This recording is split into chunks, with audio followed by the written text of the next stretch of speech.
Truth be told, when I wonder what the future holds, it takes me out of the present. New moon waxing, full moon waning, crescent. Life cycles, teammates or rivals. Soul search later as World War III, the goal's always survival. That's nature, day you're born when you meet your maker. Tears start chasing paper, burning trees or melting glaciers. But truth be told, when I wonder what the future holds, it's impossible to process, so I stay focused on my progress.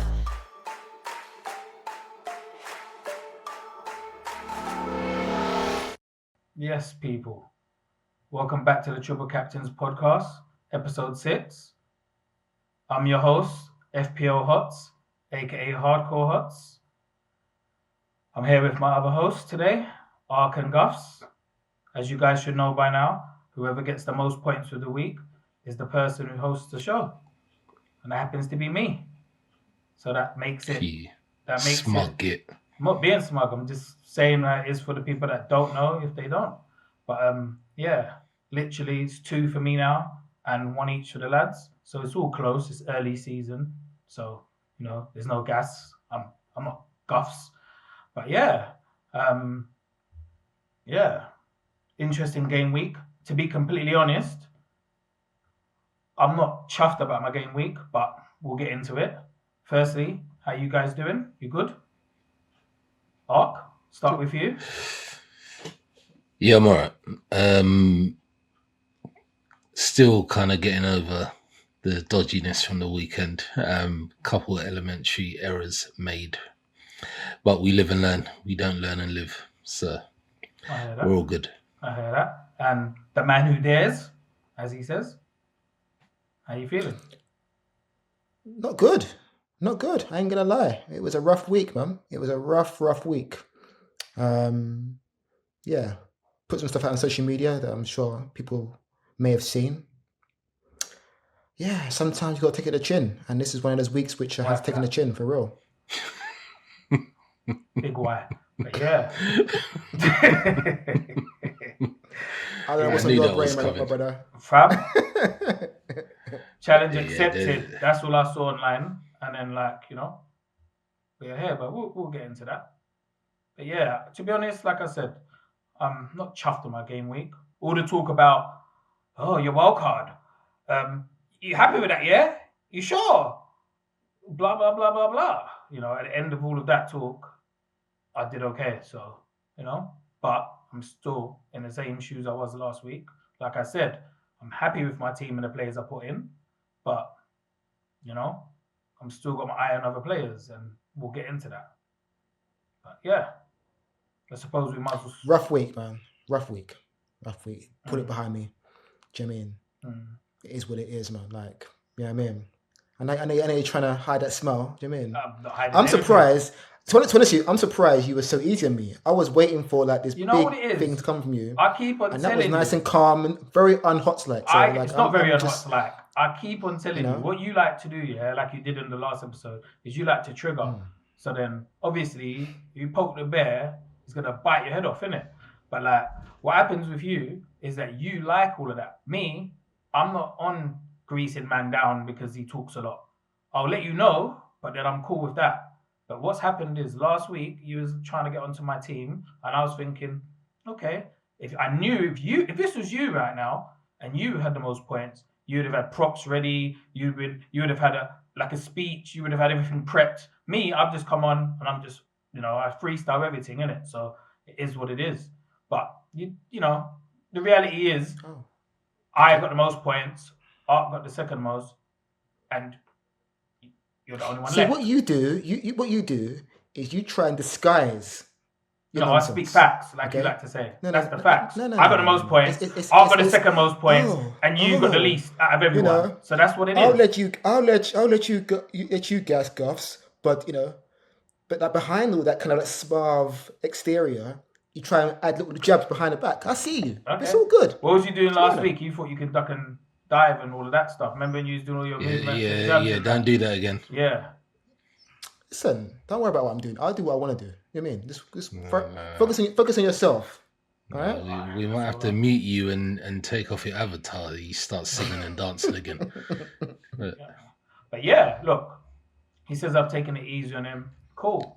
Everyone can see it. everyone knows who's the one that's got the gas and stuff like that. But the reality is, I'm hosting this week and it's early days, so I'm not gonna start running my mouth like you. But let's get into, I suppose, the major game of the game week. Unless you've got more to say, Guffs. I mean, I've said very little so far. I've let you speak, and it's your week. You're not accepting that challenge then? I accepted the challenge last week, innit? Oh, so you're not accepting one now? Hot You've learned your lesson. No. You haven't? Okay, fair for it. Hot stared me. I roasted the challenge. That's it. Like you didn't roast any challenge. I just said that. Last week, and I did. Last week, and then you're third. You got the least points out of all of us. So you backed your mouth. The viewers who watched last week would know. What did I say last week? No one's gonna rate if the challenge fails. So it is what it is. Like this game doesn't respect bravery. I mean, it is what it is. And it's just a kind of a reminder that in this game, it's all about the fundamentals, making sure that you play the game. Oh, no one cares what you've got to say anymore. Let's just, like you said, I'm the host. So, the big game. Yeah. The United City, Manchester derby. So they got worked. I wasn't expecting that.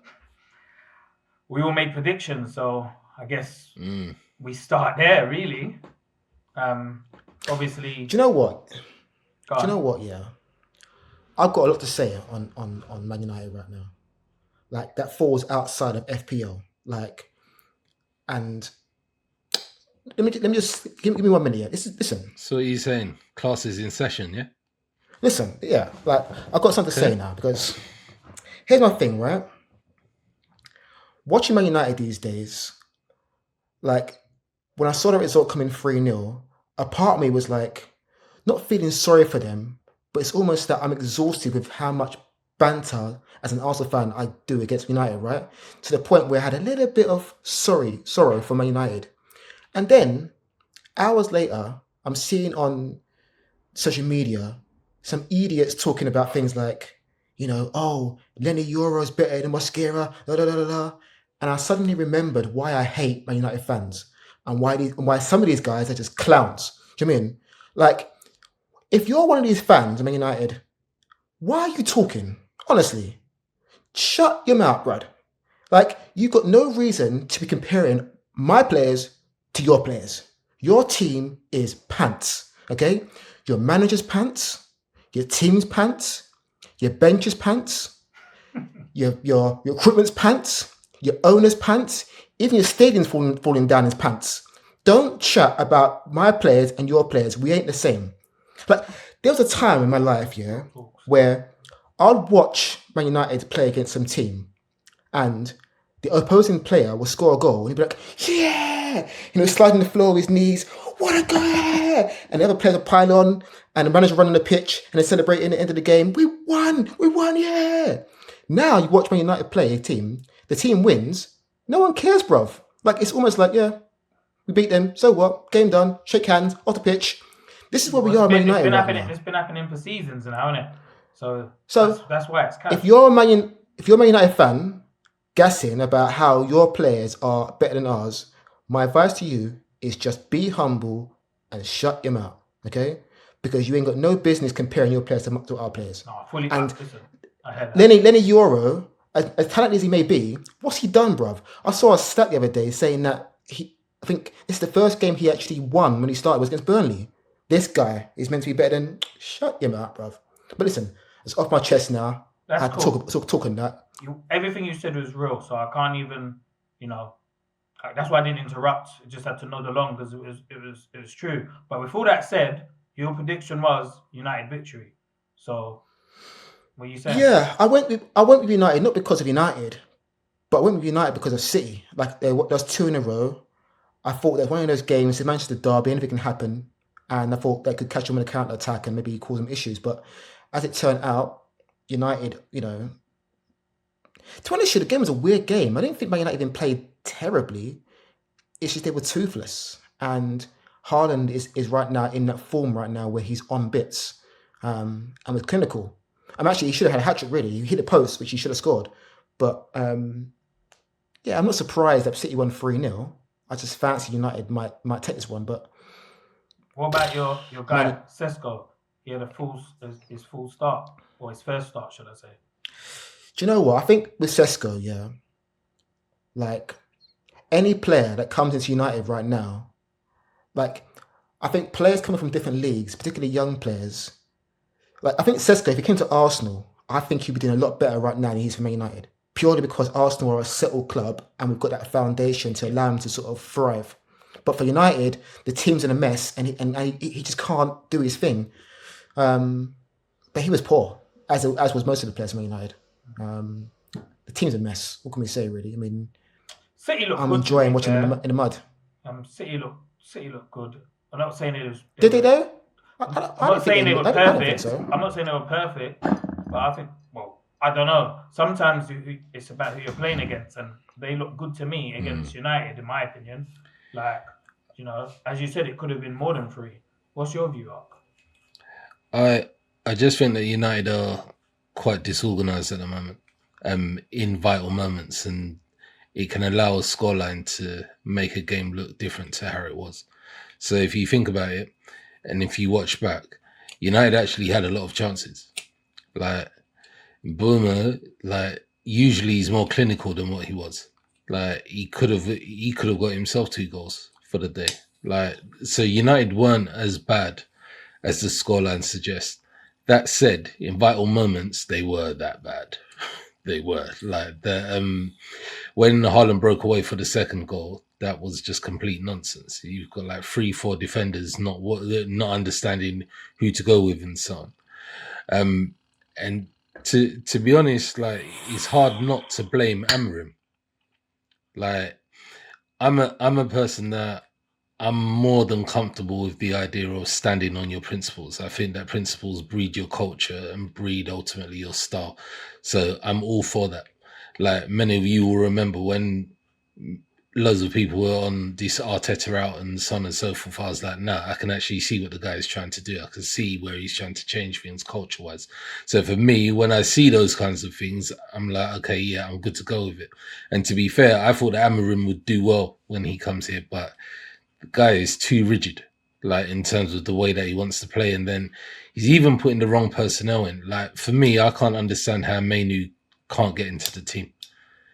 Like, and then you got Bruno doing what Bruno is doing, and it's just not working because having him deep, he's not an Ødegaard type player, like who could do deep and make bursts forwards. Like he's more dynamic than that, but dynamic in the attacking third. So yeah, it was a strange game for me. But City more than deserved it. And it's the early goal.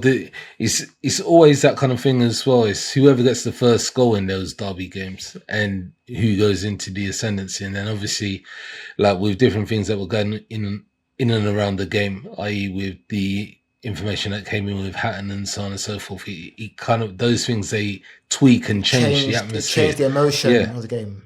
Yeah. Yeah. So it's, so yeah, City did well. Like, I don't think that, I'm not as braggadocious as Guffs on I don't think they did. I don't think they looked good. I do think they looked good. I think there were certain things that they did that I was like, okay, that's kind of City of old, but it's mixed in with them trying to do other things. So it'd be interesting to see what happens, for instance, in the next big games that they play and so on, which I'm sure we will discuss. I thought it was interesting, the tactics that he employed. I'm talking about Pep because Doku was taking up much more central positions, right, at certain parts of the game. And it seemed as if, like, watching from where I was watching from, like, he was trying to overload the area, which Man United clearly are short numbers. And by putting Doku more central, they were just outnumbering Man United in that area all game long. And, like, for me, this is fully on Amorim. Yeah, but don't forget, Foden got his first start of the season as well. And obviously he got his goal, so that's. But the issue also is that it's not just about what the managers are putting out and so on. Like, I do also have sympathy for the fact that you just can't compensate for competency sometimes. Like James Corbyn or Luke Shaw or whatever you want to call him, like he just got torn a new one when he was up against Stocky, and like you can't accommodate. Yeah, you can't accommodate for that within the game. Then obviously, like, you know that Maguire is not the fastest, so you can't play a high line. Like you're playing a high line against a phenom. Like Haaland is fast, like, and he is strong. Like, and nobody in that back line was going to be able to keep up with him, bar maybe Euro. Like, but Euro's on the other side of him. Like, Haaland's not silly. Like, he will float about and he will go to the centre back that he knows. Like, yeah, I can do him. Right. So, for me, like, it was good from them. They did what they need to do. That's the bottom line. And clearly they avoided that record of, you know, having 3 defeats in a row and so on. But yeah, it was frustrating. I could see United being able to come out of the game with something, because I can see in bigger games, United are going to get space.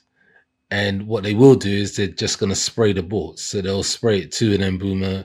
When Cunha comes back, they will do the same thing and so on. So you would imagine with those tools, they'll be able to do something. As for Sesko, yeah, he's looking peak for him. Like, he's like, I don't know what he does other than jump at the moment.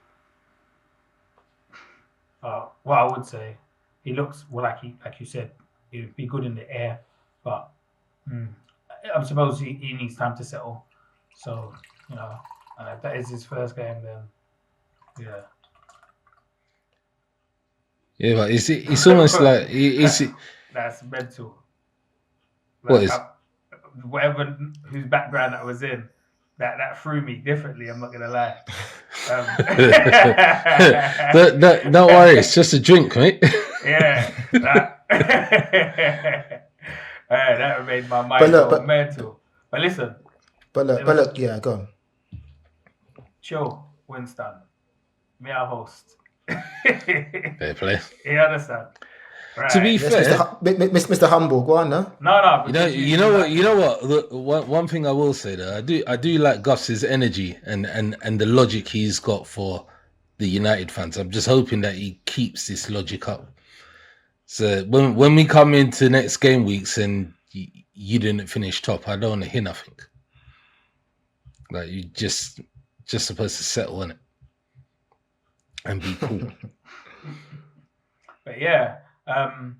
You know what? Before we move on, yeah, gotta say RIP to, you know, a British legend in Ricky Hatton. Like, that was a good point that you brought it up, because he was a City fan, right? And yeah. He had a box booked for the game. Thing is, I got to, you know, be around him on a few occasions, and he was a proper cool guy. So it is a shame, and, you know, young as well. It's a sad weekend all around. I mean, Eric Abidal passed as well. Yeah. You know, obviously I know that was sad. Yeah. You know, but yeah, Ricky Hatton was definitely a legend, for sure. Oh, condolences to both families. But yeah, the other major points for me, for this game week was, I suppose, where should I start? Man like Goodmanson getting the ball licked in his face and that. Facemanson. Yeah. Can't be feeling too good, man. Like, that was, I don't know. I wanted to say it's unlucky, but I don't know. It was a good goal. Like, it was a good goal.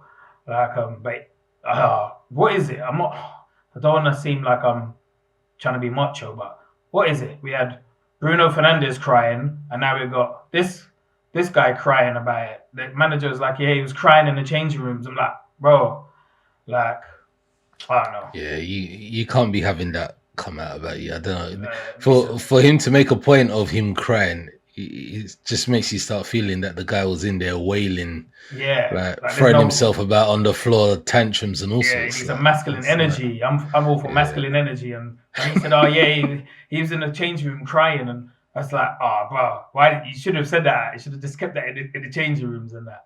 Yeah, but like, come on. It ain't a cup final. I mean, like, relax. I mean, they were doing well. It's a way to Fulham. And I guess that they're but I guess that they're just trying to get all the points they can, and they feel like they dropped one. So, you know, but I mean, for Leeds fans, that's a tough one to take, isn't it? You know what I mean? No, I get it.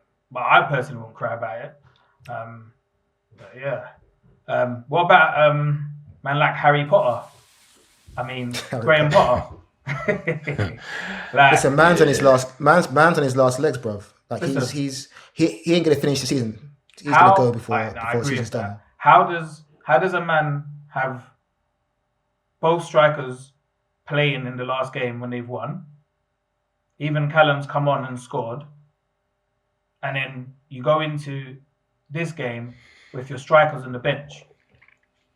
Like, yeah, I don't understand. He must have been trying to send a message to them for some reason. But yeah, I don't know what that message could be. I think it's one of those ones where when you're down bad, you start trying to do all sorts of things to try and change or create a revival, right? But yeah, it's just. And he's got so much faith in his goalkeeper that he brought in, but I don't understand why. Like, he's why? so dead. Like, but just remember, weeks ago I predicted, right? I said Nuno is going to be their manager. Yeah, that'll be interesting. Let's watch this space. Right. Yeah, if you get that right, that'll be interesting still, because like you know, he's available and it's on the market now, right? So, but yeah, I guess he would do good if he went there. But don't you think that Nuno is like known for his defensive tactics, right? And one of the issues that West Ham had with Moisey was that he was the same school of thinking, and West Ham, they didn't really like Moisey, right? Even though he was pretty good for them, this is West Ham playing the West Ham way. So it would be strange for them to bring in Nuno when they've already ousted a guy who essentially is managed the exact same way and was successful for them. Like, I just don't know if they're going to go that way. Like, surely the reason why they put Potter in was to kind of play more of expansive style football, right? Well, that hasn't worked out, has it? Because there is no expansive football. But I think if you bring Nuno in, like, I think we are doing him an injustice by saying that he's just a defensive coach. Like, he works with what he's got, and like, unfortunately, like when he was at Wolves, he didn't really have too many creative players, and I don't think that he really had that much involvement in who comes in. And then he's gone to Forest, and when he went to Forest were in a bit of a mad situation themselves. Remember, that was just off the back of them like bringing in about 20 players in one summer and so on, and having to get rid of my man. So I think we do him an injustice. I think he's got a structure, and yeah, like, it might be defense first, as in he wants to be solid. But also, when you think about it, he does platform his players in which, like, the more transitional side of the game and so on, he can do. So I think that what will eventually happen with West Ham is like, it's that moment, isn't it? It's fight or flight. Well, what do you want to do? Like, do you want to be that team that is always suffering and looking near relegation? Or do you want to get somebody in that you know is solid, you're not going to fight relegation, and actually you might actually have some memories on the way? Like, and I think that's what it comes down to. Plus, he'll be cheap as well, right? There's no fee to pay for him. Well, he's there. He did his thing with Forest, so you can't knock that. And you know what? To be fair, Moyes, like I said in the previous episode, yes, he might be a defensive coach, but he does what he needs to do. And right now, West Ham ain't looking good. So, but yeah, I guess those are the games that I would mainly want to touch on. But then I guess this leads into who I would say was my don't of the week, because boy, we mentioned a few of the things that's happened, but man like Hannibal, you are the donut of the week. Like, to be fair, yeah, it started off when I had a dingo in my Gameweek 1 team, and he had to hold a slap from him. So he held a slap from a dingo in Gameweek 1, And now, man's out here trying to do the people's elbow on the ball. I don't get it. Like, what was he even doing? It was despicable. Yeah, like, it was despicable. Like, don't know what was going through his head. What makes it even worse was he had only just come on. It's not even like you could say there was some level of like tiredness going on that kind of led him down some weird garden path or something. Like, the guy was fresh, came on, like, and just behaved like just a petulant child. Like, and that's what you'd see on an estate pitch. You know what? Yeah, let me keep it real with you. I've never rated any. There's no Hannibal. Actually, there is one, but I was gonna say there's no Hannibals that I rate. Like Hannibal Lecter. Yeah, he was a serial killer. Yes. But all of that madness. Like, there's only one Hannibal that I rate. Hannibal Smith, and he was a leader. This guy, this Hannibal, gets no ratings. You held a slap and did nothing, and now, even though it's a little idiot slap, you still held a slap. No one slapped in my face.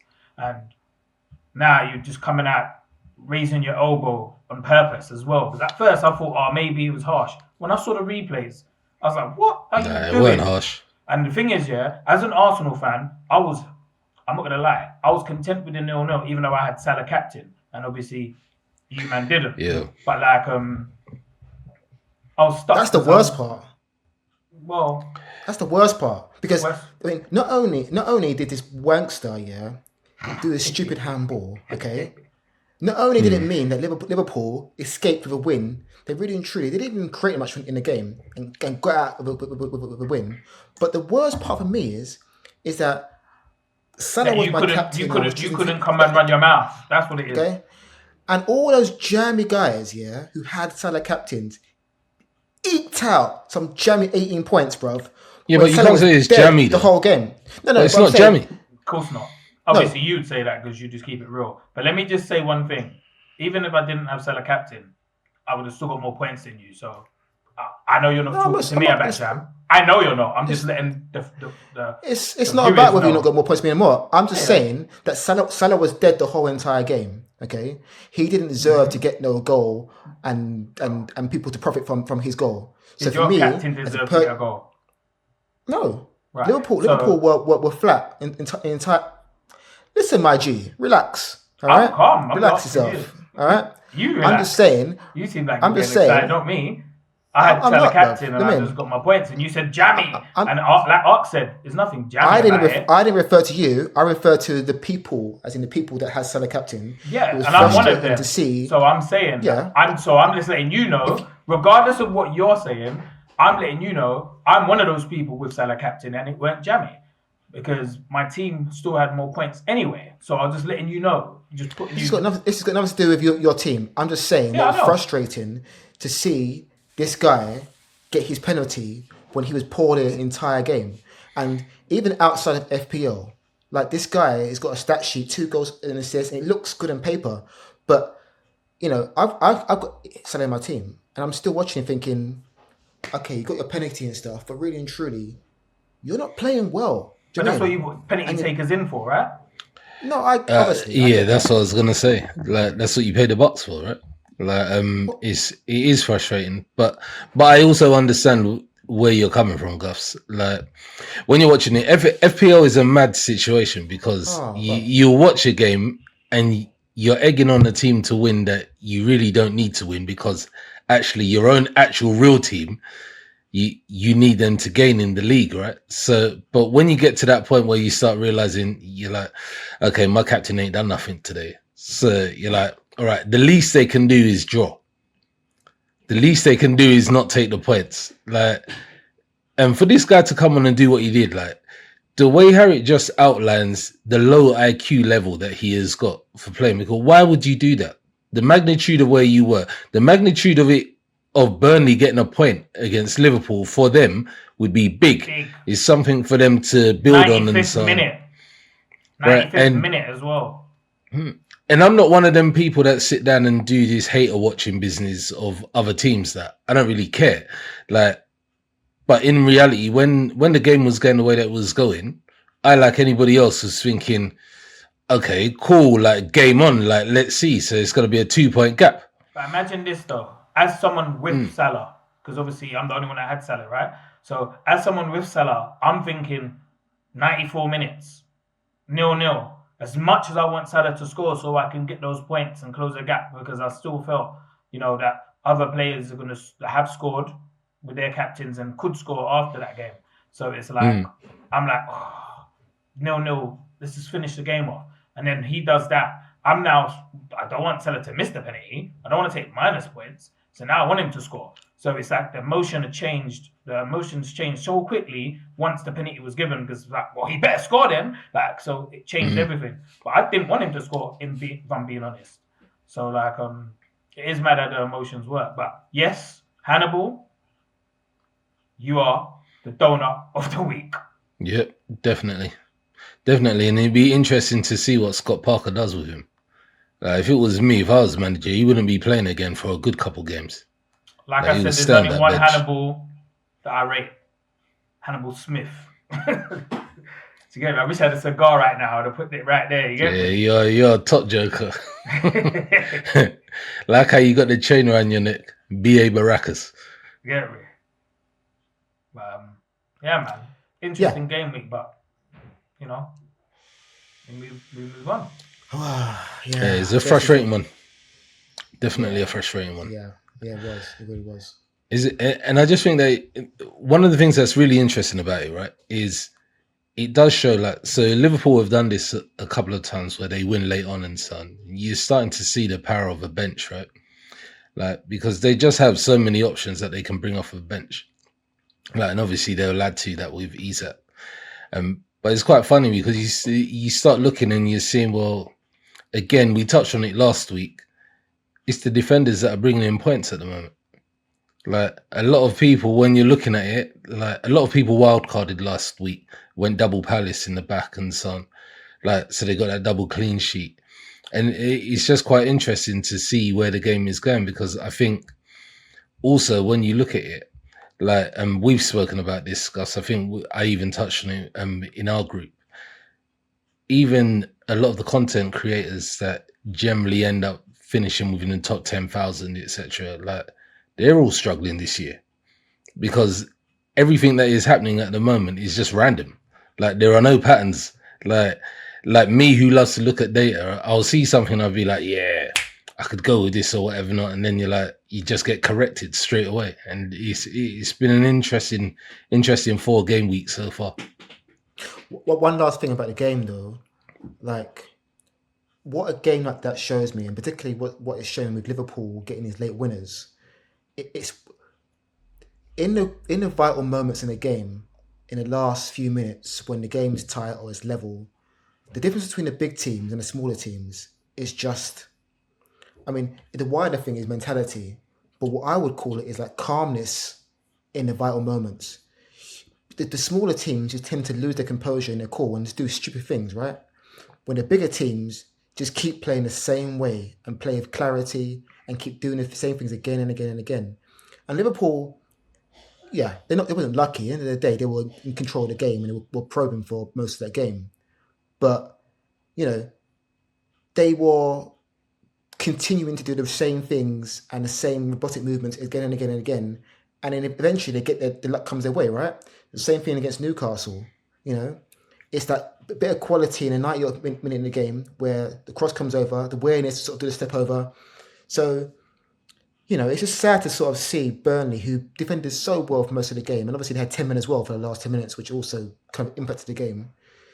To do something like that in the last minute was just, it was just heartbreaking for them, for me personally, as an Arsenal fan.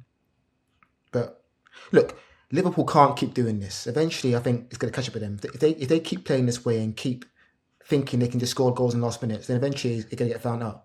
But to me, why do you feel like that? Yeah, to me, they haven't clicked yet. So that's even more dangerous that they're not dropping points. And answer our question. Well, people keep talking about this. They haven't clicked yet, but I think that although they've brought in some really great quality in the top end, I look at their team now, and I think they lost a bit of balance. Diaz, won't probably show up in terms of the goals and assists that maybe Isak will have. But I think what Diaz gave him was much more than just goals and assists. he had an appetite for the game. He worked hard. He worked hard defensively. And I think he kind of worked more in terms of their ethos as a team. When I look at their team now with Wirtz and, some of the other players, I just don't think they had the same kind of nastiness and grittiness that maybe some of the players going at the door had. And yes, they're going to score a lot of goals, but I'm looking at them against these teams, and I think that they're still got teams that can get at them. And so what? You're not we're going to find games with Liverpool are going to beat teams 5. Go on. No. Just as you mentioned, your captain Wirtz. I'm saying, so what's your views on him now? Because obviously you would have been paying close attention to him as he's your captain. When I look at Wirtz, it kind of a little bit reminds me of Bruno Fernandes, right? They stick that, like, the system doesn't quite work for him. I look at him, he's just lost in the game. And I kind of think where's he playing? Last week. That's the thing. I'm looking at him. Is he playing as a 10 though? Because my thing is, but I think it's unfair how some people are not ridiculed for what they're doing, and then hate 100%. To bring it back to Arsenal, but like Gyökeres has now got 3 goals, and he was getting so much ridicule, but then man like Wirtz has done nothing, absolutely nothing. Like I saw the logic in Arc selecting Gakpo because he's looked good, he's got goals. Like when you were saying Wirtz, I didn't know Wirtz as much as you man knew, and obviously rated him. But like I just thought maybe he'll come good because it's Burnley. But like my man hasn't shown me anything at all. So it's mad. So I think it's a bit difficult, right? Like I think it might even have been last week when we were talking about things. I did say that the games after the international break are always a bit dodgy, like in terms of the kind of outcomes you get, and teams don't get back into their rhythms and so on. I think that we saw that against Burnley. So, like, let's make no bones about it. Liverpool were all over them. Like, it was a training session, right? Like, in terms of what they're doing. The issue is that I thought it was quite useful simply because that I have arguments with loads of people about the fact that, Arsenal don't create enough and so on. Like, when you watch Liverpool couldn't go through the middle, so Liverpool just kept on crossing. Ultimately, the cross got them a penalty, right? But I also know that if that was an Arsenal playing them, I know what the group chat that I'm in would be like. I know what everybody would be losing their mind about and so on. What I will say about Liverpool is that them not playing particularly well, to your point, Hots, is danger, because they are going to click, and when they do click, it will be worse. Like, at some point they will. And I do think that, yes, they probably are a bit more unbalanced to what we're used to seeing from them. But Slot's trying to put his own signature on the team, I guess, like in terms of the way that he wants them to play. And we've also got to remember that they've had a couple of injuries this season early on anyway. Like Gravenberch wasn't playing straight away. So now that he is back, if he's got McAllister next to him and so on, then they start looking more like what they were last season. And then you add Isak into the mix and so on. Like, this it was what we were talking about. Transfer window is done. So now that those players come in, how do they enable other players to play better or to look better, I suppose. So, but I think Liverpool's fixture run after the next couple of games starts becoming harder anyway. So it'd be interesting to see, especially with now everybody's got taken into the midst that European games are starting and so on. I hear that. So where should we move into now then? I guess our teams, isn't it? Yeah, let's get to it then. As much as I don't want to talk about my team, I guess we're going to have to, innit? Let's start with yours. Yeah, it's funny because I've been looking at the graphics and I can see that you had my team lined up first. So I'm like, that ain't going to run. You finished bottom. You need to talk.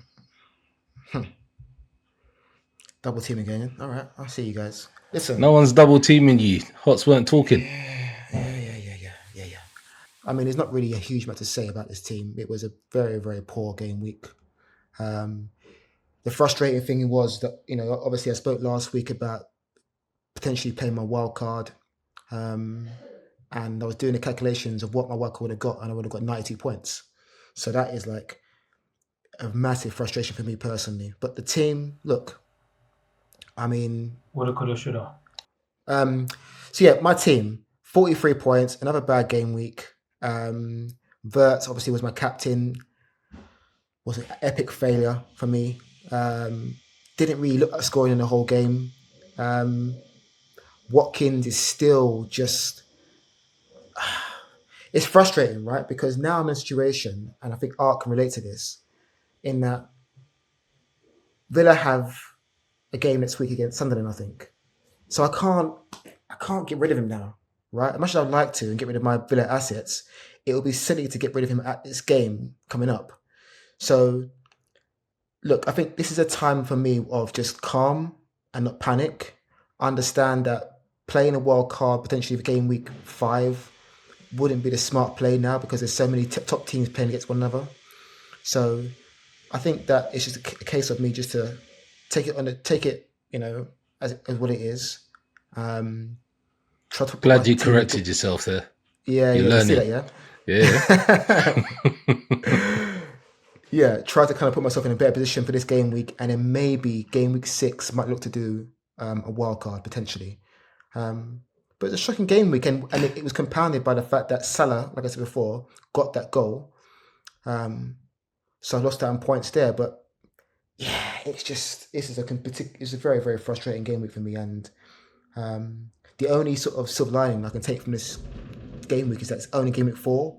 There's so many game weeks to go. It's still very early on. I'm still within 100 points of top spot. And we've seen 100 gaps get closed like that. So I have to just keep the faith and just believe that I can turn things around. But what I'll finish on is by saying is that my biggest worry is I'm on the wrong strategy. And Haaland is the guy to have, I think. And I haven't got him in my team. And I'm kind of lucky because he's playing Arsenal this week, and Arsenal have got the best defence in the league. So not having him for another week isn't you never learn, do you? Of course, last time you was getting excited saying that, what happened? Listen, I'm just telling you how I feel about my team and about my tactics going forward. I mean, like this isn't about Arsenal right now. I'm gonna have to bring the sage back up. Get these demons away. Like me and my superstitious self, I can't take this. Ugh. Anyway, but look, it's sweep under the carpet and move forward, innit? It's one of them game weeks. It is what it is. So let's get to Ark's team. We're not just viewing that team.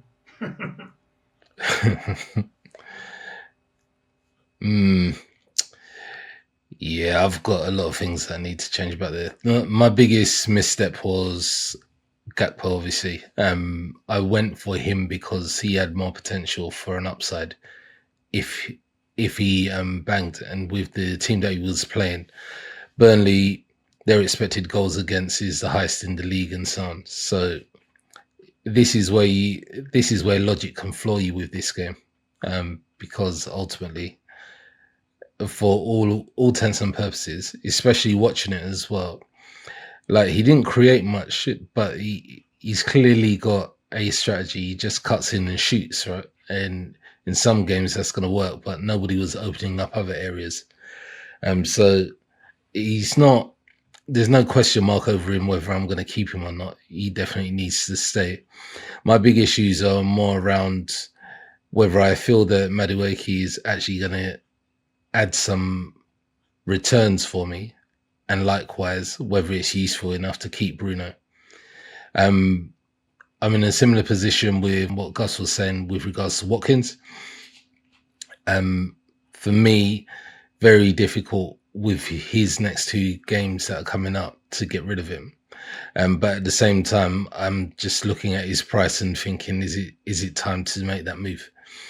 The problem is that I'm not really seeing many other options out there that are really ticking the boxes that make me think, yeah, that's a really sensible move to go to. But like with all of that said, with some of the upcoming games and so on, Yeah, I've learned my lesson. I'll stop trying to chase the bag, and I'm probably going to be a bit more template with what I do captain wise. And because in reality, I've made 2 mistakes around my captain. One was unforced, and one was like me chasing upside. So the first one was when I had that situation with where I had Watkins instead of Haaland, even though I wanted to go with Haaland that week. And then this week, obviously, I've gone for Gakpo when realistically Haaland. It all comes down to the way that I predicted things anyway, because remember I was saying that I thought United would win. So I thought that it might be a tight game and that it wasn't going to be one. But ultimately, the numbers didn't lie. Captains, sometimes you have to go for, a differential to get the upside. But yeah, Haaland being in your team and the form he's in right now just didn't work out. My issue when we go to my team is I keep on getting my bench wrong. And it started to annoy me. As you can see, I had Van der Ven and Porro's annoying me because he doesn't seem to be... Don't get twisted. Like when I look at my team, all my defenders got clean sheets, so there's no complaints. But Porro hasn't done anything yet, and it's annoying me. And VDV came through the 14 and that. It's mental, but there's nothing I can do about it now. Sanchez ruined my perfect back line, but I sort of knew that, it could be that with the London derby and that. I was happy with my attack because they got something. Obviously, I would have liked Gyökeres to get a bit more, but it was my midfield that let me down. And kudos, 2 assists in the first game, and then nothing since. Becoming annoying. But obviously, Salah was my captain, and he's the only midfielder that got me any points. So it was, in a way, you got an Eze assist. Yeah, but got to be fair. He did give me an assist, which is good because of the me assisted Gyökeres. But yeah, I was looking for more from my midfield, if I'm honest. But I expected Kudos to actually do something, but I'm not happy in any shape with my game week, if I'm honest with you. Just because I managed to get the most points out of us 3, I really wanted more. And like I said to you, Guffs, I was happy with my with the choices I made in my wildcard. And if I had opted, to put in Van der Man instead of Dewsbury, I'll be in good points right now. And I was debating it, but I went with what I went with. But yeah, I'm still at this point looking at what I can do with my team, because just because I'm happy with the players I did put in my wildcard, and they're the ones that have got me the points, to be fair, there's so much happening and players are just standing out. There's a lot of players that, Semenyo is standing out right now. Haaland standing out right now. We've got players coming back from injuries. So, God knows what I'm going to do, because I'm trying not to do minuses, but, I does this. So we'll see what happens this week. But I'm definitely going to make changes, or a change. That's for sure. This is an interesting period because, as much as I want to do big change in my team, we've got the midweek games, right? And that changes things. Definitely. I think that rotation now becomes a factor, and Arsenal's a good example of that, right? Arsenal got a fat squad, so you're looking at their players now. You're thinking, well, I want Eze, for example, but that some game weeks he'll be on the bench because he's playing a midweek game in Europe and vice versa. So can you really bank on him getting the minutes? And even if he does start, it's very likely he's going to come off after an hour or 70 minutes. Well, so, man, Rice. I'm looking at look at Saka. Saka, who will come back in a few weeks' time. I'm looking at him now in a different light, because Saka was one of my fundamentals of my team. But I'm now thinking, well, Madueke's showing that he can come in and do bits. So are we now going to see a £10 million asset only now playing an hour in most games? So but Saka's price is dropping, right? So he might actually be one to watch in terms of where you go to with it. So because you mentioned that, Guffs, I'm gonna keep it real like I do. Yeah, I've already made one change, so it's just about when am I gonna make another one. And I the way I play the game, as was mentioned in previous episodes, I like to focus a bit on money. So like who I put in has gone up. So yes, it was a risky call, but I'm part of the risk club, innit? I take risks too in different ways. And if now something happens in the Champions League or in Europe, then so be it. I'll just do what I have to do. But it's early days, so I'm trying to not do too much. So I just did one, and I thought, let me just settle with that one, and then I'll take it from there. But yeah, it'll be an interesting game week to come because a few big games in there too. Yeah.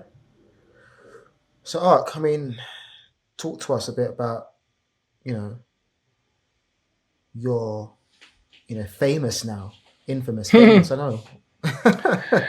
Yeah, no, I've got a few things for you in the StatManArc segment this week. So I've chosen just to look into those major games that we've got going on. So I've focused on the Chelsea United game, City Arsenal, and also the Liverpool Everton game. Although Liverpool Everton, whether it's a major game, it's debatable. It's a derby, so it had to be included. But in reality, I think in the last 39 games that they've had, Everton have only won 3. So it's that kind of thing that I will be touching on in my segment. So I suppose without further ado, let's go to that. No days off, no days off, no days off.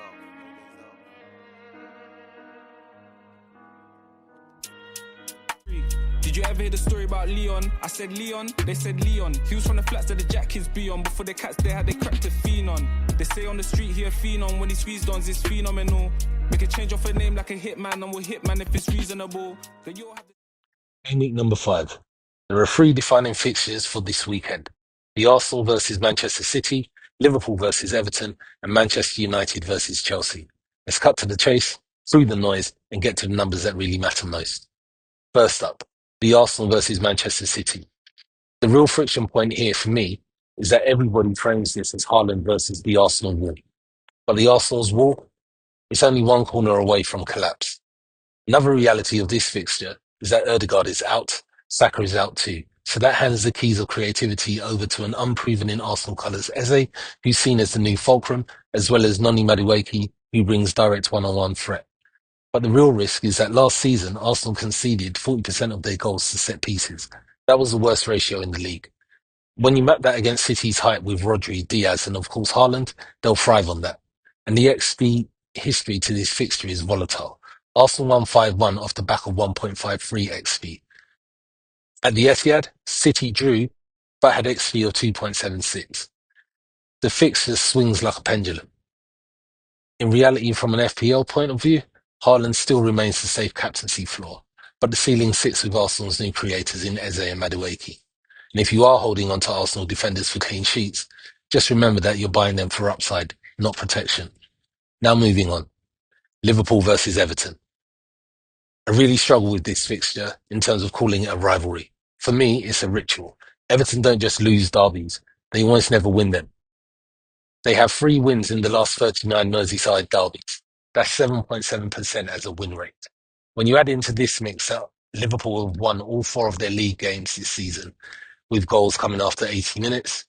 You then think about the fact that this is the derby that holds the Premier League record for red cards, 23 since 1992. The pattern is set. Liverpool will squeeze late and Everton will crack. For FPL, Salah remains the captaincy lock in this fixture. The differential is patience. Liverpool attackers can blank for 70 to 80 minutes, then kill you in the last 10. As for Everton's assets, they're a lottery. The imbalance that we have here is baked into history. And moving on to our final fixture. Manchester United versus Chelsea, the old clash of the Titans. Is it still that? No, it's not. It really isn't. It's the league's two biggest chance creators, but neither of them can finish their dinner. Chelsea topped the Premier League in XG with almost 10 expected goals over the first 4 fixtures of this season. Manchester United are closely behind them on second. They have over 8. But the execution is the problem. Chelsea veer between avalanches and droughts, while United have managed just 4 goals all season and only 1 from open play. The head-to-head tells its own story too. In the last 48 meetings, both teams have scored 58% of the time. The fixture bleeds goals. Absolutely bleeds them. Not clean sheets. As for FPL, Bruno is the process pick. Volume, pens, bonus potential.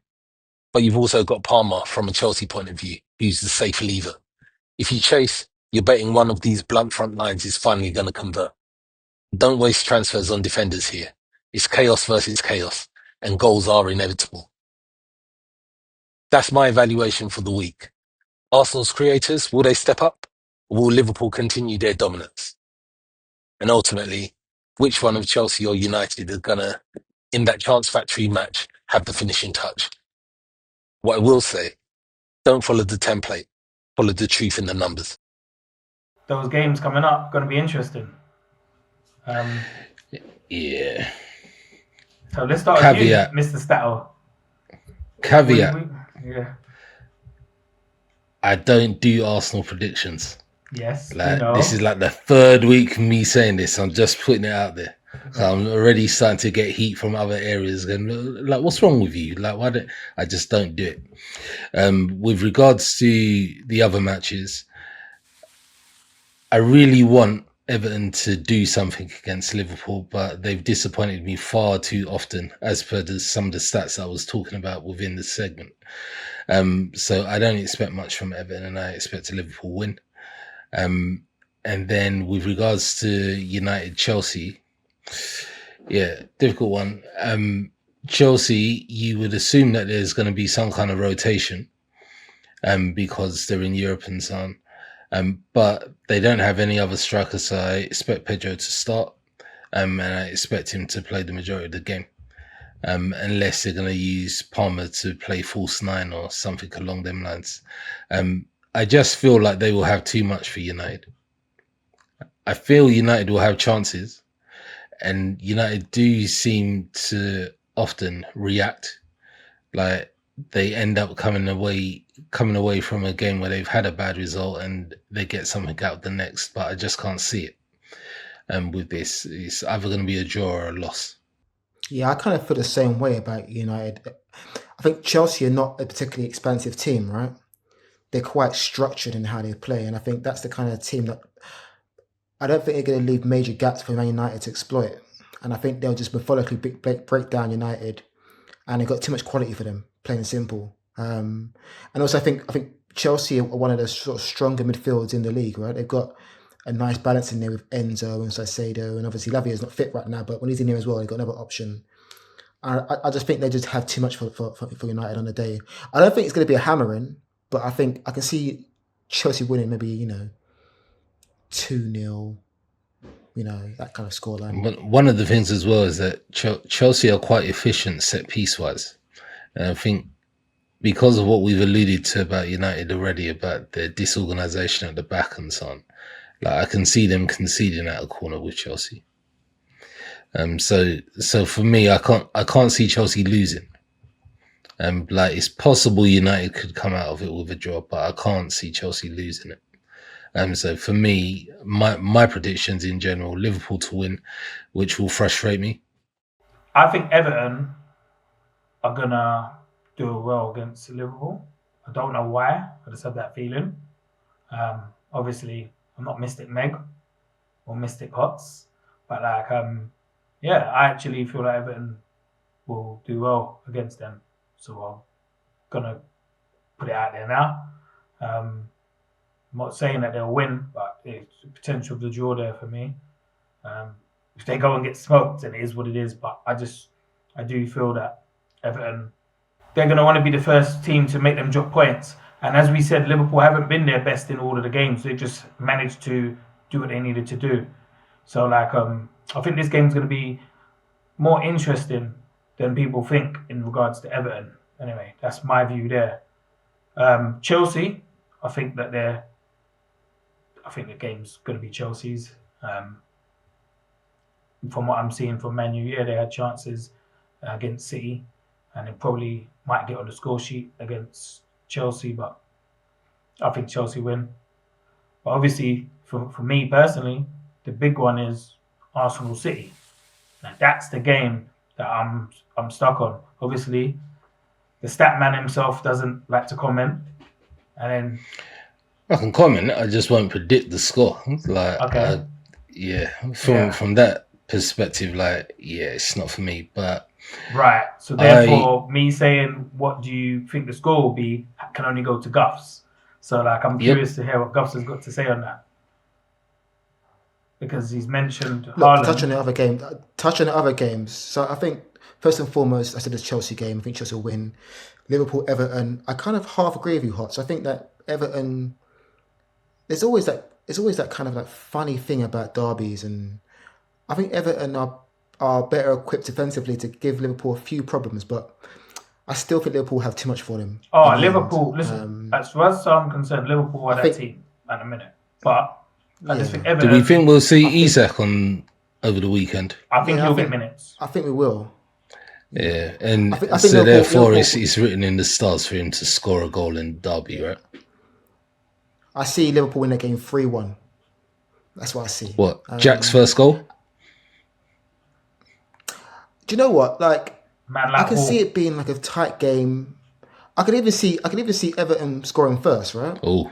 And then Liverpool equalising, and then that's what scoring I see. 2 late this goals. Is what I'm. Something like that. I actually agree with you. I feel like Everton will get the first goal, and then Liverpool are going to have to attack, and then what happens? And that's what I'm thinking. So about, Isak equaliser, Tavoski own goal, and then what? I'm going for a Beto scores first. Then I think that Wirtz will equalise and get his first goal. Then I think captain this week. I dare you. Then I think they'll get 2 second half goals and win the game 3-1. Probably Salah and Isak saying that. But the big game, I think, Man City, Arsenal, or Arsenal and Man City. There's no reason for me to feel worried about this game.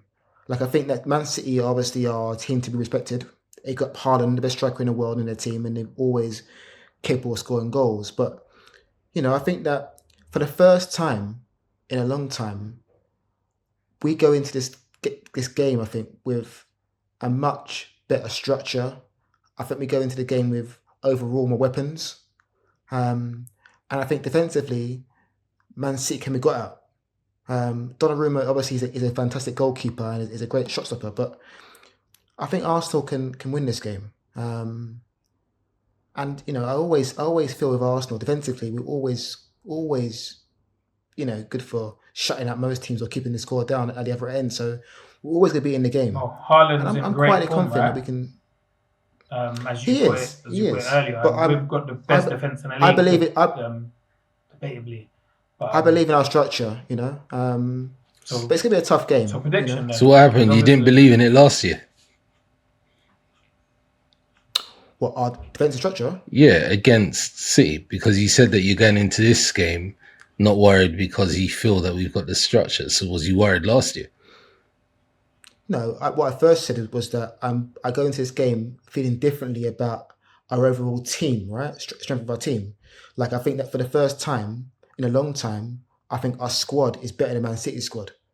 It's interesting looking at Arsenal because, like, I was talking to someone about this the other day. Like, I think we had the best squad in the league, but I think that Man City and Liverpool have better top-end quality, if that makes sense. Do you know what I'm saying? So... that I question your footballing knowledge all the time. So, like, what does that mean? Well, I mean that, you look at Liverpool, they've got Salah, they've got Isak, right? And they've got Man City, they've got, Haaland. And who? Like, I'm just saying, I don't think we've got players of that level in our team. Like, who like Gyökeres, I can't put him on Haaland's level yet, right? Right. So, I mean, Isak, okay, we can talk about for Sweden, but in the Premier League, I think most people will say that Isak is a better striker than Gyökeres, just purely based on what he's done in the Premier League. And obviously Salah is Salah. So I think Arsenal have got very good overall quality through their squad, but I still think we're lacking that like proper bad man, especially with no Saka on the pitch. Where is that guy? So it's just really a case of will our overall quality and overall depth be the defining thing in this game? We'll see. I don't know. I think depth-wise in Son is difficult because we're already 4 or 5 people down, right? So we're already maxing out the depth of the squad anyway. And I'm indifferent about these games. Like I said it before the season started, I'm like, all of these games against like last season's top 4, like this early in the season, is not a great look because everybody is just getting into their rhythm and so on. And the bigger teams often take longer to get into their rhythm. And before you know it, it gets broken up again anyway because we've got another international break. And that was the reason why I kept on saying that it won't be until after like game 10 that we'll really see the real Arsenal kind of thing. So it's just about how do we get through that until then. What do you feel about when you think about the City Arsenal game? What do you feel about the fact that we've got Rodri back? We've got the obvious hype that goes with Foden the moment he scores, which we've now got. Like, so how do you feel that their midfield will do against our midfield? I think with Rodri, look, he's been there for so long, and even when he came back, he got another knock. So I think it's going to take him a little while to kind of get into his full stride. I mean, even against Man United, there were a couple of times, especially in the first half, where he gave the ball away, which he really does. You can see he hasn't got that sharpness quite yet. So I don't think we've kind of got Rodri at full power right now, which is a good thing for us. But I think we've got such a powerful midfield, and down the middle of the pitch, our centre backs, our full backs, you know, the partnership with Rice, Zumendi. I think that we are better in those areas. But it comes down to what it always comes down to with Arsenal. It's can we be effective at the top end of the pitch? Can we take our chances? I agree with that. That's the thing that obviously will be. I think defensively we're going to be strong. Obviously, Haaland's going to be a problem to contain. But if we, like in the middle, I actually think our midfield's going to win that battle. It's just about whether we can get the ball in the back of the net more than they do if they score. And more importantly, that we get the ball in the back of the net because we need to score. And I think this is a game where, as much as you don't do predictions, Arc, I feel that this is a game we need to go and actually have a proper... I don't know, we haven't really clicked yet. I think this is a game where I just want it to be like 3-0. I know it sounds mad, but like just take our chances. Just like do the right thing. Instead of it being a case of, oh, Gyökeres is on a run and you don't pass. Just do that pass. Or, you know, Nuno's on the wing and when he cuts in, he just bangs it into the goal rather than... But anyway, look. The predictions are the predictions.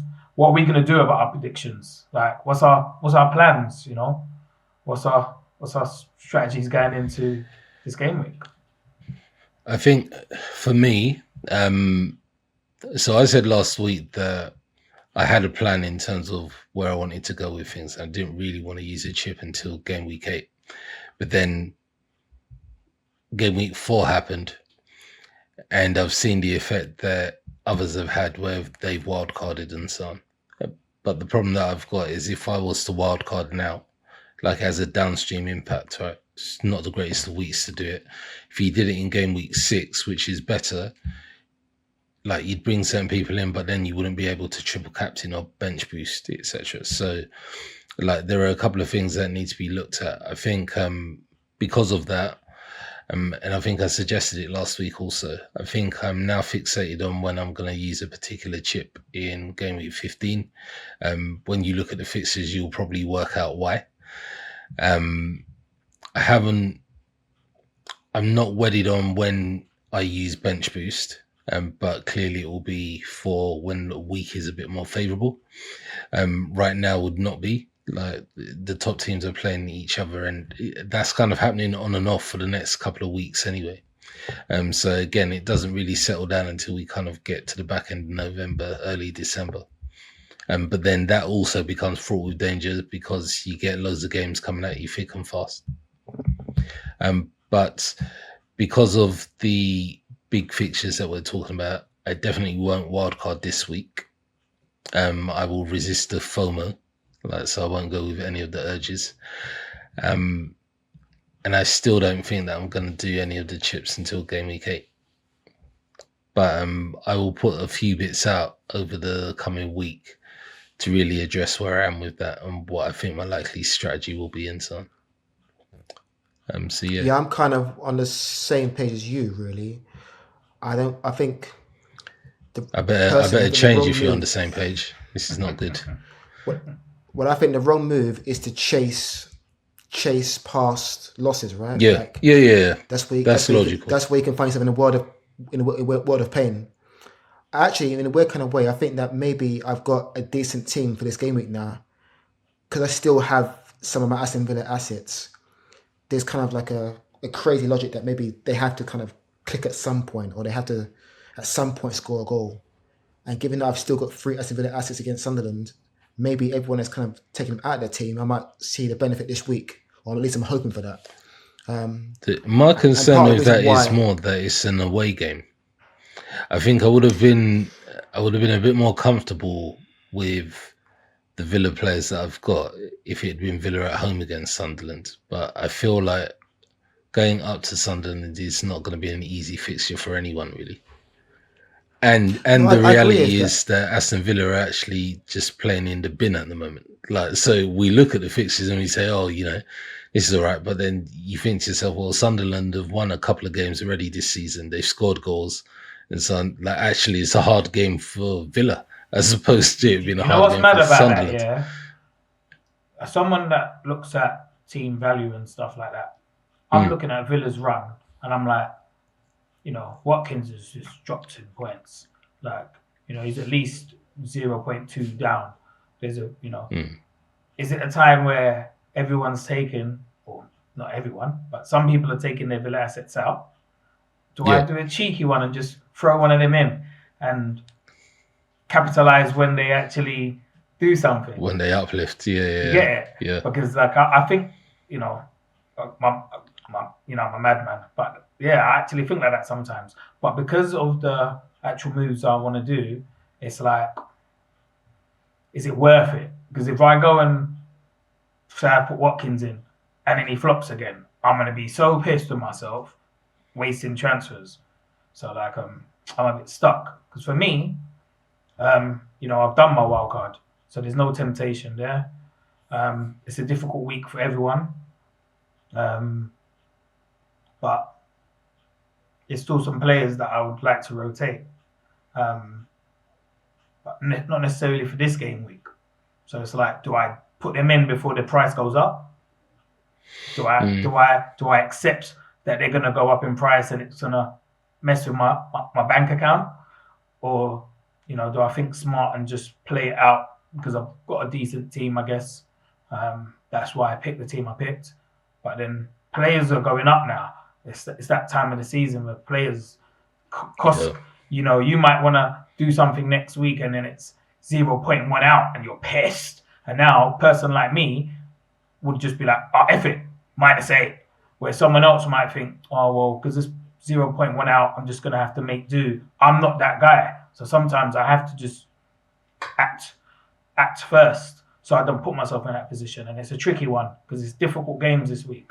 But you just never know. Yeah. I could even potentially use a chip this week, and that will go against what you said in the sense of, it's not the right week to use a chip. But imagine, let's say Dewsbury Hall gets a goal, he's a goal scorer against Liverpool and they lose.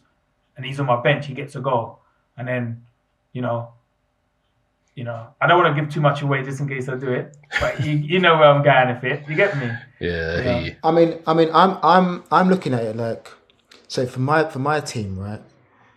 Like, as I've said in this podcast many times, I want Haaland in my team. Now, the easiest thing to do will be to do a wild card and get him in and make it work. But, you know, this isn't the week to do it.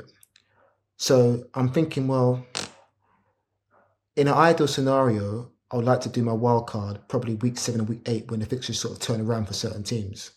But can I wait that long without having Haaland in my team?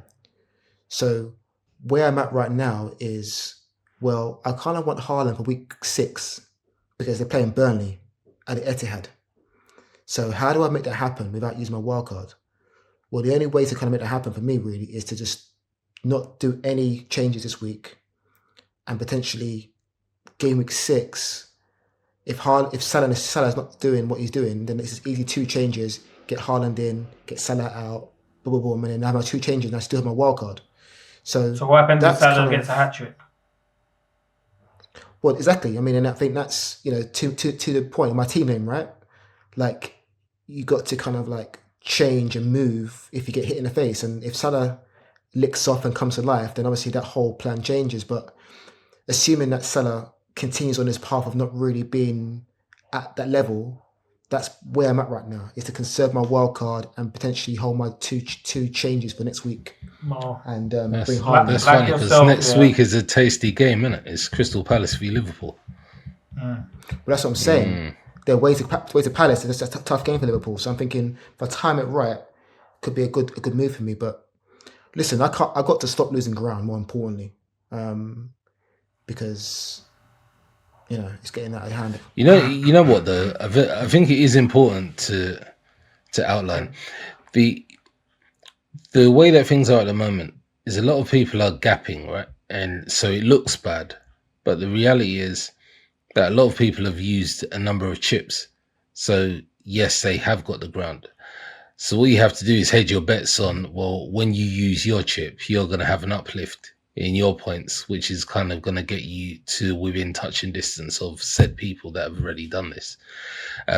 Because hindsight's an exact science, right? You look back and you think, oh yeah, I should have done this or I should have done that. But there's many weeks to go. We're only in Gameweek 4. 100%. I think it is important. It is important in reality for most people that are playing the game. Like I think even the guy that is number 1 in the world, he hasn't even made a transfer. I looked at certain of the game weeks that he had 3 Burnley players in midfield. I'm like, who does that? Like, who actually sits there and thinks that? But it all worked out for him. But yeah, and he's got a ridiculous amount of points on a weekly basis or whatever not. But no transfers whatsoever. Mad. Crazy. Well, look. So I mean, who is your Go on, Hot. You talk, bro. No, it's calm. Go on. You're allowed to speak. No, I was gonna say like it's.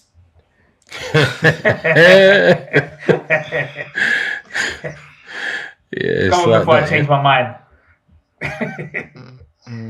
No, go on. I'm going to put them in my pocket for later on.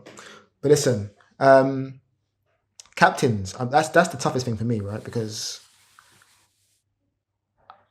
I mean, I'm interested to know who your captains actually are. Because you obviously haven't got Salah, right?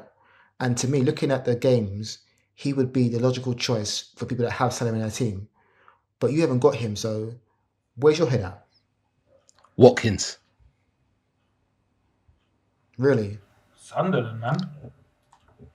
Mad as it may seem, Watkins is a potential for me. Or if I start to become logical with it, it's looking at it and you say, well, the ownership of Haaland means that if I go with him as captain, regardless of what he does, I won't lose out that much. Right, but based on who I've got in my team, I'm never going to go Fernandes captain this week. Because if I don't feel that the team is going to do well, then I can't be in a situation where I think that, but Bruno will do well within that mix. Although, yes, anytime they do score or they do anything positive, it's usually he was involved at some point. but I'm not going to get rewarded for him having a pre-assist, right? So the reality is, of the other players that I've got, the only ones that I could be looking at potentially would be Haaland or Watkins. And it's just whether am I prepared to go with the brave call again? Because I could be here next week looking like that Guffs picture like that. But it's a strange one.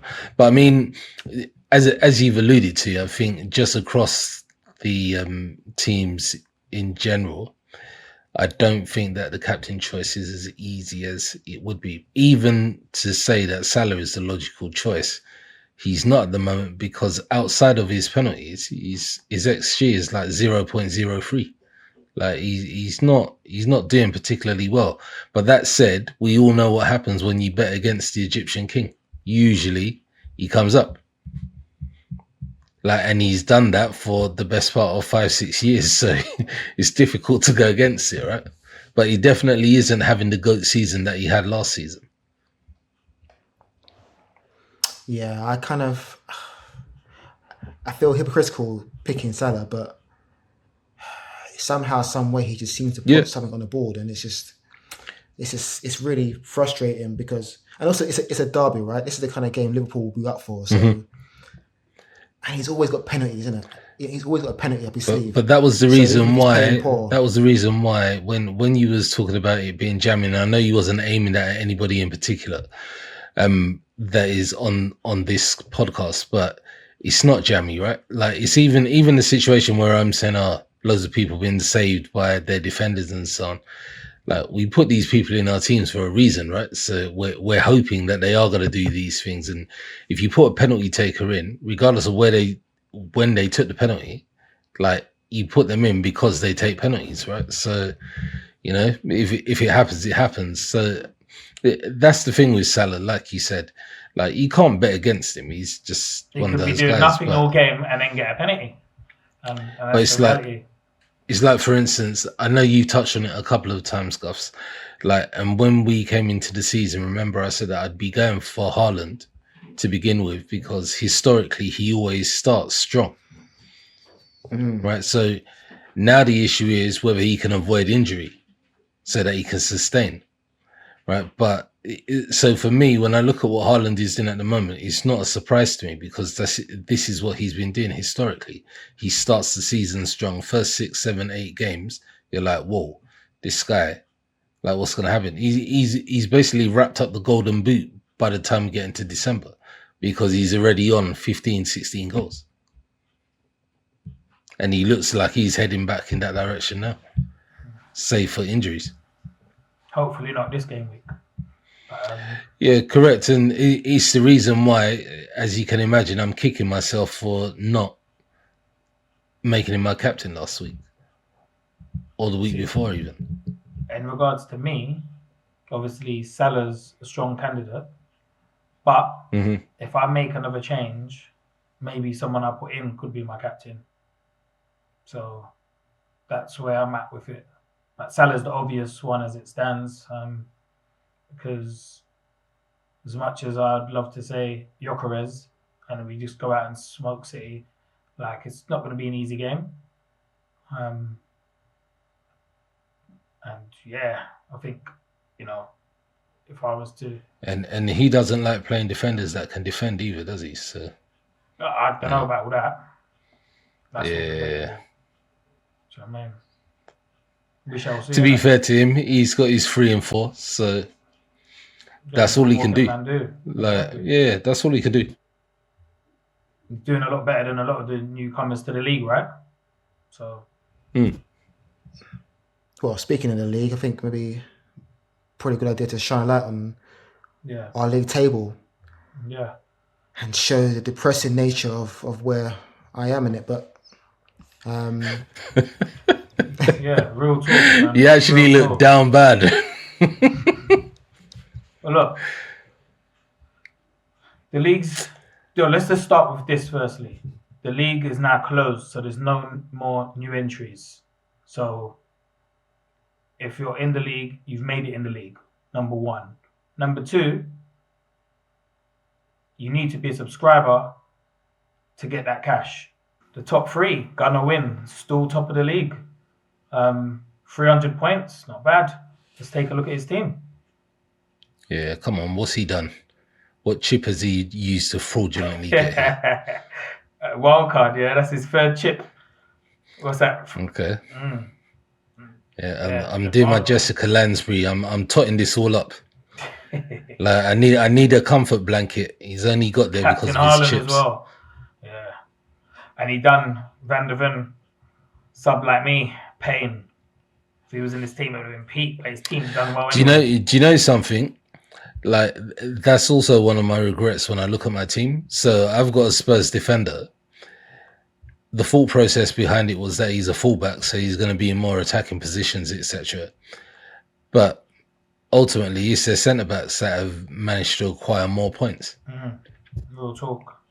Both Romero and Van der Ven. Yeah. So it does make me wonder where I need to be.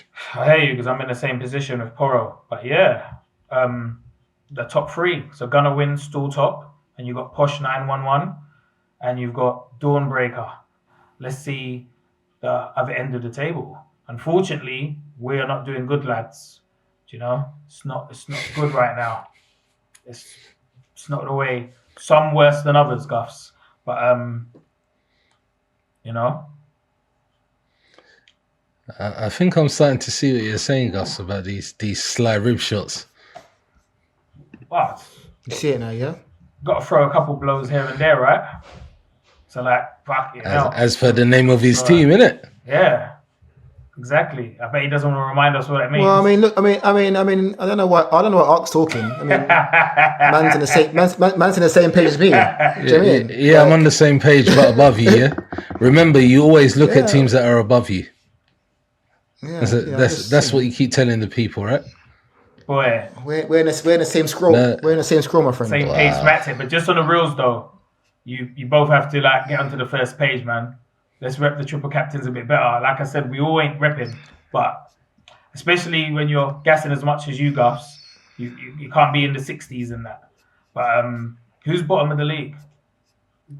We know where you are, but yeah.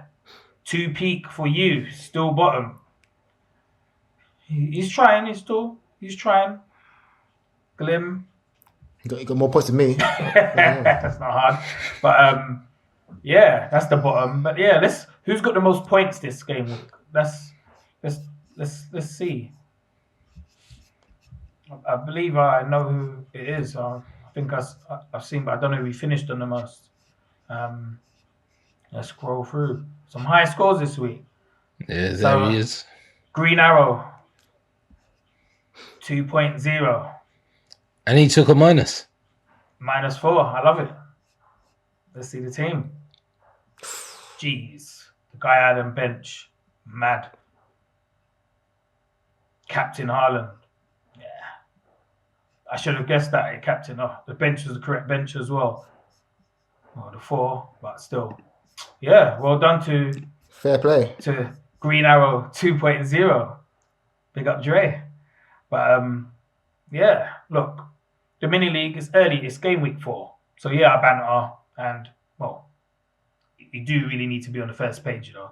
But it is early days, and a lot can change. And it's funny because I see Guffs, and when he's humble, it's weird to me. But like, I guess some game weeks make you not have too much to say. I'm always humble, my friend. No, you're not. It's funny, like when you're humble, you look like one of them people in Get Out. Like, where you're actually crying inside, but you got this nice look on your face. Like, I'm just sitting here thinking, you man are lucky there's no hatred about right now, because like you man is on his bullying team right now. Like, and there's no bullying team. You know, I mean, or you're trying to bully. Did you just mention HR? Man, some snitch and that. Some slow rap. Listen to it. Oh, it's like HR. Like, oh, miss. You know? Yeah, you look like a whistleblower still. Arkan Hot's bullying me. Madman.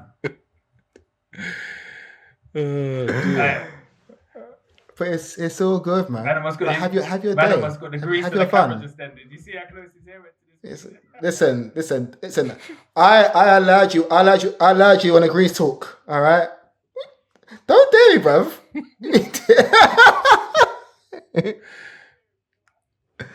Where's your towel? Where's your towel? That's what I know. You know, I'm quick with the trigger. Yeah. No, I was about to say something. Yeah. I'll hold it down, didn't it? Because she's your wife now, not your girl, so I can't even say them jokes. But alright, all jokes aside, it's an interesting game week coming. And this time next week, it could be you, Guffs, to some two. And then you're going to have your mouth back all of a sudden. Or Art could... I'm always here. I'm always here to talk. But, end of the day, bad weeks happen for everyone, innit? We all have bad weeks. You'll have ones coming, I'm sure. So will Arc. This game is about happiness and sorrow. And when you're in your ups, you got to enjoy them. Because, these kind of weeks I had this week are a stark reminder of how tough this game can be. What kind of eulogy are you just sitting there reciting? Listen, I'm telling sometimes we enjoy it, sometimes it's sorrowful. like what's the rest of the poem? Like, what's going on? What he's done is already proved that he's a snitch, innit? We know that much. You can tell, innit? Yeah, well. How am I a snitch? HR. You guys are bullying me. No, I said he's a whistleblower, so it's anonymous. Yeah, you're right. Said you're lucky there's no HR department. Why is that then? That's what. Why is that then? Because you felt victimized. Because this could be countermand as well. I don't feel anything, bro. I'm cool. I can take it. I can give it. Do you mean? It is what it is. So have your joy. Mental. He's messing up. You know exactly my head. Just allow him. Listen, man. I don't know what you guys in your free time, bro. Do you mean? Oh, wow. Like while you're heading that space. You can't even say that. Like, we know that you wear dresses and unicorns. Where's your headphones? I wear dresses and unicorns. Yeah. Where's your headphones? With my headphones. Yeah, you're pink and blues. If you pay attention last week, I told you they were broken last week. Now they're fixed. Do you mean? Fair enough. Yeah. Utter Hot's word from last week. They're broken? Come again? I got confused. I got dazed then. I was in my own world. I didn't get it. You know that's going to become a short, isn't it? What's that? What you decided to say there about come again. Mental. Where? That one I can't get me guilty. Get me? It's what it is. It's all good. We all do it. Do you know what I mean? Yeah. But one thing I won't do. But now the point is be a victim. Like, yes, can't believe man brought that up. But that was a funny one still. Listen, the viewers can see your little sly innuendos. You mean they can see through your nonsense? Well, you try and come across as Mr. Humble. And, let's be real. I don't gas. No. Let's be real. You want to punch from the side? No. Let's be real. A little sly attacks. Let's be real. Everyone watching this can see. Everyone knows the characters of all of us. I come direct. I'll let you know to your face what it is. Me, but like when I'm like I don't come with no sly little backward little. This nonsense. is the bottom line. Like listen. I'm the host. So just shh. Yeah, I don't care what you I'm the host. Just shush a minute. Come correct. Yeah, this is I'm coming correct. Like in this game, I'm doing what I'm meant to be doing right now amongst us three. So the bottom line is this: like you have your way of being cocky and trying to be the wind up and whatever you want to be, and me and Arc have our characters. With me, I'll banter and I'll throw my little jabs here and there when I'm in the position to. But I'm not going to come out here and be some loudmouth fool 1 week. So sing when you win. And then sing when you win. Because I've been above you ever since it started. So I'm not singing when I'm winning, bro. But my point is this: when you come, if you get the most points in one game week, you're so gassed. I know you had your props and your book ready to read off. Yeah, Mr. I don't gas is getting a lot of crap right now. Well, there's no gassing. I'm asking you a direct question. I was quiet. I was quiet and humble in this whole podcast. You started off the podcast. I was very quiet. What do you mean? This guy is a I said very little. I let you talk. You can't let me talk, bro. I'm the host. I'm the host this week, so you didn't let me talk. I'm letting you talk. And I've allowed you to say you're the champion and make false allegations, which ain't the case. So we just had to make sure it's understood. You got the most points out of us three. So we said, okay, because you got the most points out of us three, you open the show and be the host of that show. And in going forward, whoever gets the most points every game week will be the person who hosts it. And that's what we're doing. And at the end of our first season, there will be a champ that is crowned for the triple captains. So if you were to win this league, it will be the first time that someone's won the triple captains league, and it will be you on 1, me and Ark on 0. But until this league is done, we're all on 0 for the triple captains league. So there's never been a champ. And that's what me and Ark are trying to explain to you. But yes, you're right. You finished on the most points of our other leagues last season, and well done to you. But right now, you're not. Out of the three of us, you're bottom. So just know yourself and continue focusing. It is early, and you might get back into it. And it could get back into it next week. But it's just facts. So let's just tone it down a bit now. What is facts? What is the facts? I've been very calm this whole podcast. That you're third, Art's second, and I'm first. And that's that right now. Again, why do you keep repeating yourself? Because you asked me what the fucking facts were. This is going to be a lot of editing. Well, good. If you stop asking me dumb questions, I've said what it is, and you ask me again. So I'm going to tell you again, innit? Bruv, you've been saying the same thing for the last half an hour. Because you asked me again. We heard you half an hour ago. Yeah, cool. No, I didn't. Well, you did before. It's very clear. What's very clear is that... What is this? What's very Are clear, you 12? Maybe I am. Because I was trying to just cut it and then you wanted to talk more. So maybe that's what it is. But anyway... No, okay, you want to have the last word. That's what you want to do. Okay, so I'm 12 and when that's what it really is. Okay, so I'll tell you what it really is. I'm the host. You wanted to have the last... I'll tell you what it is. I'll tell you what it is. Okay. I am the host of this episode because I got the most points. Yeah. So I have the last word if I want to. Well done. That's what it is. It's not well, thanks. Thanks for your... You are entitled to the last word. I know I am. I'm also entitled to speak. I don't need you to tell me that. I know that. I'm the host, so I know that. No one asked you. You don't give me... I'm telling you that's what it is because I'm the host. End of. So it's not about having the last word. Well done. Thank you. What do you want? What do you want? I want you to shut up. An award? I want you to shut up and let me end the show. I'm not going to shut up. I'm never going to shut up. You've gone from victim to I'm never going to shut up. Cool, bro. I'm never... Okay, say what you need to say. I'm simply saying it's very... My G. You love to talk in it. Bro, I want to end the show.